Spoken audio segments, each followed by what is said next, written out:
ஆண்டவராக இயேசு கிறிஸ்துவுக்குள் மிகவும் அன்பாக நேசிக்கப்பட்ட அன்புக்குரிய சகோதர சகோதரிகளே, உங்கள் யாவருக்கும் அன்பின் வாழ்த்துக்கள். விசேஷமாக ஜீவனும் ஜீவ உரிமைகளும் என்ற தலைப்பின் கீழாக சில காரியங்களை நம்ம கற்றுக்கிறதுக்கு முயற்சி பண்ணிகிட்ருக்குறோம். அந்த வகையில் இன்றைய நாளுக்குரிய ஒரு கேள்வி பதிலுக்குள்ளாக கடந்து போகும் முன்பாக ஒரு சிறிய ஜெபம் பண்ணிடலாம். சர்வ வல்லமையும் மகா இரக்கமும் கிருபையும் நிறைந்த அன்பின் பரலோக பிதாவே, உமக்கே துதியும் சோஸ்திரமும் கனம் மகிமையும் சதா காலங்களிலும் உண்டாயிருப்பதாக. விசேஷ விதமாக எங்களுடைய வாழ்நாட்களில் ஒரு நாளை கூட்டி கொடுத்து மறுபடியுமாக இப்பேற்பட்ட சத்தியங்களை எங்களுடைய செவிகளில் கேட்கும்படியாகவும் அதை நாங்கள் தியானிக்கும்படியாகவும் தெய்வன் தாமை கொடுத்த நல்ல ஒரு வாய்ப்புகளுக்காக நன்றி செலுத்துகின்றோம். இந்த காரியங்களை குறித்து நாங்கள் இன்னும் அதிகமாக சிந்திக்கவும் தியானிக்கவும் தெய்வன் தாமை கிருபை செய்ய வேண்டுமாய் ஜெபிக்கின்றோம். இவையாவும் எங்கள் மீட்பரும் இரட்சகரும் குருவுமாகிய ஆண்டவராக இயேசு கிறிஸ்து நாமத்தினாலே கேட்கிறோம் நல்ல பிதாவே, ஆமேன். ஓகே, அன்புக்குரிய சகோதர சகோதரிகளே, 1912 வருஷத்தில் கேட்கப்பட்ட இன்னொரு கேள்வி. ஸோ கேள்வியை நம்ம நல்லா நிதானிச்சிடலாம், பதில் எளிமையாக புரிஞ்சிடும். திரைக்கு கீழே பிரவேசிக்கும் போது கிருபாசனத்தின் மேல் வைப்பதற்கு கர்த்தர் கிறிஸ்துவின் பலன் எல்லாவற்றையும் சபை தன்னுடைய கையில் வைத்திருக்குமா? ஸோ ரொம்ப நல்ல கேள்வி. அந்த பிக்சரோடு பார்த்துட்டோன்னா நமக்கு ஈஸியாக புரிஞ்சிடும். பிக்சர்ன்றது நம்ம மைண்டில் நம்ம கொண்டு வரணும். இது பாருங்கள், இது மகா பரிசுத்தலத்துக்கு உள்ளே போகக்கூடிய திரை. இங்கே தான் கிருபாசனம் இருக்குது, சரிங்களா? சபை எதுக்குள்ள இந்த மகா பரிசுத்தலத்துக்குள்ளே போகிறதுக்குள்ள ஒரு திரை இருக்கு இல்லையா, இதுக்குள்ளாக போய் கிருபாசனத்தின் மேலேன்னு அர்த்தம், சரிங்களா? கிருபாசனத்தின் மேலே கர்த்தராக இயேசு கிறிஸ்துவுடைய எல்லா பலன்களையும் அங்கே வைப்பதற்கு தன்னுடைய கையில் கர்த்தருடைய பலன் இருக்குமா அப்படின்னு கொஸ்டின், சரிங்களா? இப்போ இந்த அடையாளங்களோடு இந்த கேள்வியை அணுகுங்க. எந்த அடையாளங்களோடு? இது திரை, இது மகா பரிசுத்தலத்தினுடைய திரை, உள்ள என்ட்ராக போகுது சபை, இங்கே கிருபாசனம் இருக்குது. இந்த பிக்சரை மைண்டில் வச்சுக்கிட்டு இந்த கேள்வியை படிங்க, புரிஞ்சிடும். திரைக்கு கீழே பிரவேசிக்கும் போது கிருபாசனத்தின் மேல் வைப்பதற்கு கர்த்தர் கிறிஸ்துவின் பலன் எல்லாவற்றையும் சபை தன்னுடைய கையில் வைத்திருக்குமா அப்படின்றது கேள்வி. கட்டாயம் உங்களுக்கு புரிஞ்சிருக்கும் கேள்வி. இந்த பிக்சரோடு பார்த்தா புரிஞ்சிடும், சரிங்களா? பதில் இல்லை. பிரதான ஆசாரியனின் கீழ் உள்ள ஆசாரியர்களுக்கு பாவ நிவாரண நாளின் இரத்தத்தை கிருபாசனத்தின் மேல் தெளிப்பதற்கான எந்த பணியும் இல்லாதது போல. பாருங்க, பழைய ஏற்பாட்டு காலத்தில் காமிக்கப்பட்ட அந்த நிழல்கள்லாம் எவ்வளோ ஆச்சரியமான உண்மைகளை சொல்லுதுன்றது உண்மையிலே தெரியல, இப்போதான் நமக்கு புரியுது. பழைய ஏற்பாட்டு காலத்தில் பிரதான ஆசாரியர் இருக்காரு, அவர் தான் கிருபாசனத்தின் மேலே இரத்தத்தை தெளிக்கிறார். இந்த அண்டர் பிரீஸ்ட், பிரதான ஆசாரியர்களுக்கு கீழாக இருக்கக்கூடிய ஆசாரியர்கள் இருக்காங்க இல்லையா, அவங்களுக்கு இந்த மாதிரி இரத்தம் தெளிக்கக்கூடிய எந்த பணியும் கொடுக்கப்படவில்லை. அப்படின்னா சபைக்கு அந்த மாதிரி எந்த வேலையும் கிடையாது அப்படின்றார். எந்த வேலை கிடையாது? நம்முடைய ஆண்டவராக இயேசு கிறிஸ்துவுடைய பலனை கொண்டு போய் கிருபாசனத்தின் மேல் வைக்கிறதுக்கான அந்த வேலையெல்லாம் சபைக்கு கிடையாதுன்ற மாதிரி சொல்லிட்டார். இப்போ திரும்பவும் படிக்கலாம் பதில். இல்லை, பிரதான ஆசாரியனின் கீழ் உள்ள ஆசாரியர்களுக்கு பாவ நிவாரண நாளின் இரத்தத்தை கிருபாசனத்தின் மேல் தெளிப்பதற்கான எவ்வித பணியும் இல்லாதது போல பாவ நிவாரணத்திற்காக சபை செய்வதற்கு ஒன்றுமில்லை. பாவ நிவாரணத்திற்காக சபை செய்வதற்கு எதுவுமே கிடையாது, எல்லாம் ஆண்டவர் பண்ணி முடிச்சிட்டாரு, நீங்கள் போய் எதுவும் தெளிக்க வேண்டிய வேலையை அங்கே இல்லைன்ற மாதிரி இங்கே சொல்லிட்டார், சரிங்களா? அடுத்தது கண்டினியூ பண்ணுறாரு. அப்படியே இந்த விஷயத்தின் சரியான பார்வை என்று நாங்கள் நம்புவது இதுவே. நீங்கள் கேட்ட கேள்வியில் ஒரு கருத்து இருக்கு இல்லையா, ஒரு விஷயம் இருக்கு இல்லையா, இதில் இதுதான் சரியான பார்வை அப்படின்னு நாங்கள் நம்புகிறோன்றாரு. நாங்களும் அதை நம்புகிறோம், சரிங்களா? நாமளும் நம்புகிறோம். பிரதான ஆசாரியராக கர்த்தர் இயேசு உன்னதத்திற்கு ஏறி ஃபர்தர் எக்ஸ்பிளனேஷன் உள்ள போகிறார். இப்போ இந்த வார்த்தையில் படிக்கும்போது அந்த இன்சிடென்ட் ஞாபகம் வந்துடணும், சரிங்களா? பிரதான ஆசாரியராக கர்த்தர் இயேசு உன்னதத்துக்கு ஏறி தம்முடைய பலனை சபைக்கு சுமத்தினார். தம்முடைய பலனை சபைக்கு தான் முதல்ல சுமத்தினார். ஆமாம், பெந்தகோஸ்தேயின் ஆசீர்வாதத்திற்காக மேல் வீட்டில் காத்திருந்தவர்கள். இப்போ நம்ம அப்போஸ்தலர் 1ஆம் அதிகாரத்துக்கு போயிட்டோம், சரிங்களா? மேல் வீட்டில் உட்காந்துருக்காங்க எல்லாருமே. எதுக்காக உட்காந்துருக்குறாங்க? 2ஆம் அதிகாரத்தில் பெந்தகோஸ்தே நாள் வரப்போகுது, அதுக்காக 1ஆம் அதிகாரத்தில் உட்காந்துருக்காங்க இல்லையா? அந்த பிக்சரை மைண்டில் வச்சுக்கோங்க இப்போதைக்கு, சரிங்களா? பெந்தகோஸ்தேயின் ஆசீர்வாதத்திற்காக மேல் வீட்டில் காத்திருந்தவர்கள் தேவனுக்கு முன்பாக பலிகளாக அவர்களால் ஏற்றுக்கொள்ளப்பட விரும்பும் விதமாக தங்களை ஒப்படைத்திருந்தனர். அப்போ பெந்தகோஸ்தே நாள் வரப்போது, அதற்கு முன்பாக ஒரு மேல் வீட்டறையில் எல்லாரும் கூடியிருக்கிறாங்க. அது என்ன அடையாளத்தை கொடுக்குதுன்னு சொல்லி பார்த்தீங்க அப்படின்னா, தேவனுக்கு முன்பாக தங்களை பலிகளாக அவரால் ஏற்றுக்கொள்ளப்பட விரும்பும் விதமாக தங்களை ஒப்படைத்திருந்தனர். எங்க? மேல் வீட்டறையில். அப்போ இது இன்னும் அருமையான உண்மையாக இருக்குது. நம்ம அப்போஸ்தலர் ஸ்டடிலாம் நம்ம பார்க்குறோம். அப்போ இந்த இடத்துல இப்படிப்பட்ட உண்மை இங்கே காமிக்கப்பட்டிருக்குது. அதாவது மேல் வீட்டறையில் இருந்தது எதுக்கு அடையாளமாக இருக்குது தெரியுமா? பிதாவாகிய கடவுள் தங்களை பலிகளாக ஏற்றுக்கொள்ளப்பட விரும்பும் விதமாக தங்களை ஒப்படைத்ததற்கு அடையாளமாக காமிக்கப்பட்டிருக்குது அப்படின்றத சொல்றார். அடுத்ததுல, அவர்கள் தங்களை இன்னும் பலியிடவில்லை. ஏன்? ஆண்டவருடைய பலன் சாற்றப்பட்டால் தானே பலியிட முடியும். அந்த பாயிண்ட் இங்கே இருக்குது உள்ள. அவர்கள் தங்களை இன்னும் பலியிடவில்லை.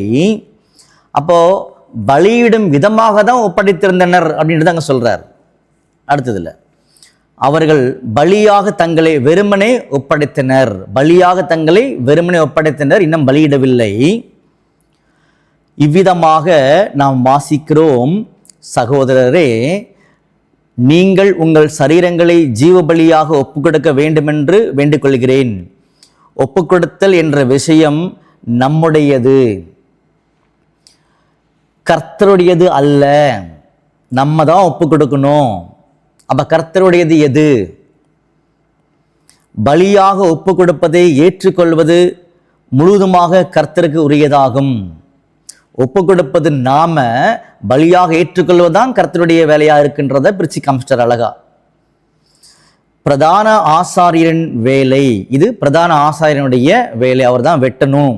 பழைய ஏற்பாட்டு காலத்த பலிகள் அந்த மாதிரி நம்முடைய ஆண்டவராக இயேசு கிறிஸ்து தான் பலியை ஏற்றுக்கொள்ளக்கூடிய வேலையை அவரது. பலியாக ஒப்பு கொடுப்பது நம்ம வேலை என்று சொல்றார். நமது மாம்சத்தை பலியாக ஏற்றுக்கொண்டவுடன், நமது மாம்சத்தை பலியாக ஏற்றுக்கொண்டவுடன் நாம் மனுஷர்களாக இருப்பதிலிருந்து மறைத்து, இதிலிருந்து தேவன் மற்றும் மற்ற ஒவ்வொருவரின் பார்வையிலும் நம்ம பலியாக ஏற்றுக்கொண்டவுடன், நம்மை பலியாக ஏற்றுக்கொண்டவுடன் நாம் மனுஷர்களாக இருப்பதிலிருந்து மறைத்து தேவன் மற்றும் ஒவ்வொருவரின் பார்வையிலும் பிரதான ஆசாரியரின் அபிஷேகம் பண்ணப்பட்டவரின் ஜீவனுள்ள அங்கங்களாக நாம் இருக்கின்றோம். அப்போ என்னைக்கு நம்முடைய பலியானது ஏற்றுக்கொள்ளப்பட்டதோ அன்னையிலிருந்து கடவுளுடைய பார்வையிலும் மற்றவருடைய பார்வையிலும் நாம் பிரதான ஆசாரியராகிய நம்முடைய ஆண்டவராக இயேசு கிறிஸ்துவினுடைய சரீர அங்கங்களாக இருக்கின்றோம் அப்படின்ற ஒரு பாயிண்டையும் சொல்றாரு. சரிங்களா? அடுத்ததுல, பெந்தகோஸ்தேயின் ஒப்படைத்தலின் வழியாக பிரதான ஆசாரியர் சபை முழுவதையும் ஏற்றுக்கொண்டார். ஸோ அந்த அடையாளம் அங்கே தொடங்கிருச்சு. பெந்தகோஸ்தேயின் ஒப்படைத்தலின் வழியாக பிரதான ஆசாரியர் சபை முழுவதையும் ஏற்றுக்கொண்டார்.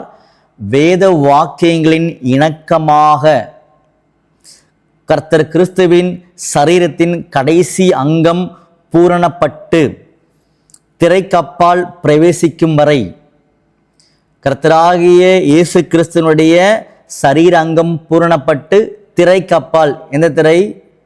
மகா பரிசுத்த ஸ்தலத்தினுடைய திரைக்கு அப்பால், புரியுதுங்களா? திரைக்கப்பால் பிரவேசிக்கும் வரை நாம் வந்திருக்கும் இந்த தயவு அல்லது கிருபை திறந்தே இருக்கும். என்ன சொல்றாரு புரியுதுங்களா? பெந்தகோஸ்தே நாளின் ஒப்படைத்தலின் வழியாக பிரதான ஆசாரியராகிய நம்முடைய இயேசு கிறிஸ்து சபையை ஏற்றுக்கொண்டார். அந்த கிருபையானது கடைசி அங்கம் உள்ள போகிற வரைக்கும் இந்த தயவு கிருபையானது இருக்குது, தொடர்ந்து இருக்குது அப்படின்னு பார்த்தீங்கன்னா சொல்றாரு. சரிங்களா? அடுத்தது, திரைக்கப்பால் செய்யும் வேலை ஆசாரியர்களாகிய நமக்கு உரியது இல்லை. திரைக்கு அப்பால் செய்யப்படக்கூடிய வேலை அண்டர் பிரீஸ்ட். இங்கே ஆசாரியம் போட்டிருக்குது அண்டர் பிரீஸ்ட். சரிங்களா? நமக்குரியது கிடையாது, அது ஹை பிரீஸ்டுக்கு உரிய காரியம் அப்படின்னு சொல்றார். படிக்கிறேன் திரும்பவும். பிரதான திரைக்கு அப்பால் செய்யும் வேலை ஆசாரியர்களாகிய நமக்கு உரியது அல்ல, அதாவது அண்டர் பிரீஸ்ட் உரியது அல்ல. பிரதான ஆசாரியர் காளையின் இரத்தத்தை தெளித்தது போன்று, பிரதான ஆசாரியர் காளையின் இரத்தத்தை தெளித்தது போன்று கர்த்தருடைய ஆட்டுக்கடாவின் இரத்தத்தை தெளிப்பது அவருடைய பணியாகும். நம்முடைய ஆண்டவருடைய பணி அது, அவர்தான் பிரதான ஆசாரியர், அது நம்ம வேலை கிடையாதுன்றது சொல்றார்.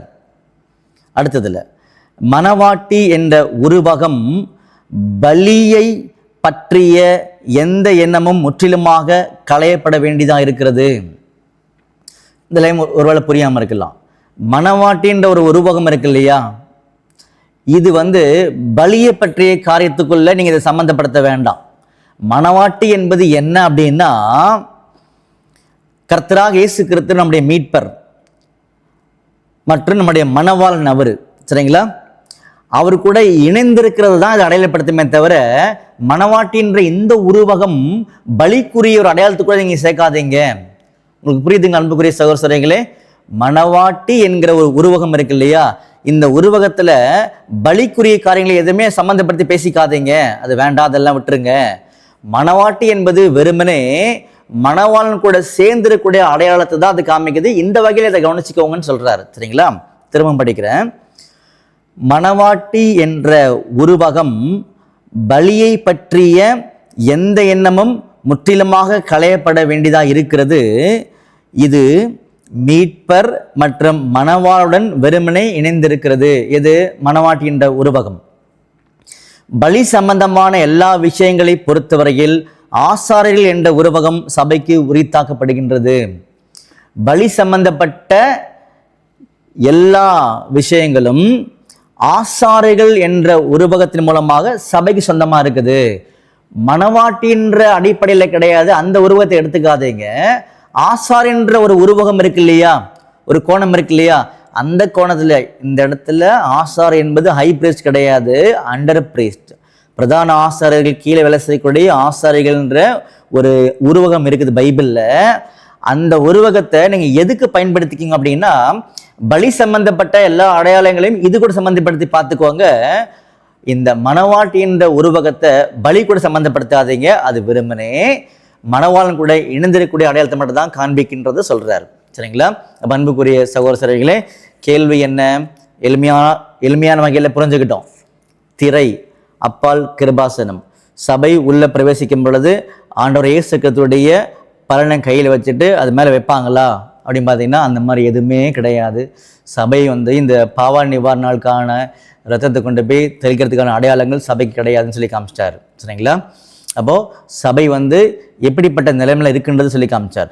சபையானது பெந்தகோஸ்தே நாளுக்கு முன்பாக ஆதிகால அப்போஸ்தலர்கள் முதற்கொண்டு அநேகர் இந்த மேல்வீட்டு அறையில் இருந்தாங்க இல்லையா, அது எதுக்கு அடையாளமாக இருக்குன்னா, சபை தன்னை முழுமையாக ஒப்படைப்பதற்கு அடையாளமாக இருக்குது, காத்திருக்குது. சரிங்களா? தன்னை பலியிட காத்திருக்குது. அப்போ பெந்தகோஸ்தே நாளில் இருந்தால் சபை தன்னை பலியிட ஆரம்பிச்சது. இப்படிப்பட்ட அடையாளங்கள் என்ன பண்ணாங்கன்னா இல்லை காமிச்சாருன்னு சொல்லி கவனிக்கிறோம். அப்போ தொடர்ந்து என்ன பண்ணலாம்னா இந்த காரியங்களை குறித்து இன்னும் அதிகமாக நிதானிக்கலாம். ஒரு சிறிய ஜெபம் பண்ணி முடிச்சிடலாம். வானத்துக்கும் பூமிக்கும் ஆண்டவரே, உமக்கே துதியும் சோஸ்திரமும் கனமும் மகிமையும் சதா காலங்களிலும் உண்டாயிருப்பதாக. பிதாவே, விசேஷவிதமாக எங்களுடைய வாழ்நாட்களில் நாளை கூட்டி கொடுத்து இப்பேற்பட்ட மகத்துவமான காரியங்களை நாங்கள் புரிந்து கொள்ளும்படி நீர் எங்களுக்கு கொடுத்த அனுமதிக்காக நன்றி செலுத்துகின்றோம். வரக்கூடிய நாட்களில் இது போன்ற அநேக காரியங்களை தெரிந்து கொள்ள தெய்வம் தாமே கிருபை செய்யண்டுமாய் ஜெபிக்கின்றோம். இவை யாவும் எங்கள் மீட்பெரும் இரட்சகரும் குருவுமாகிய ஆண்டவராக இயேசு கிறிஸ்து நாமத்தினாலே கேட்கிறோம் நல்ல பிதாவே. ஆமென்.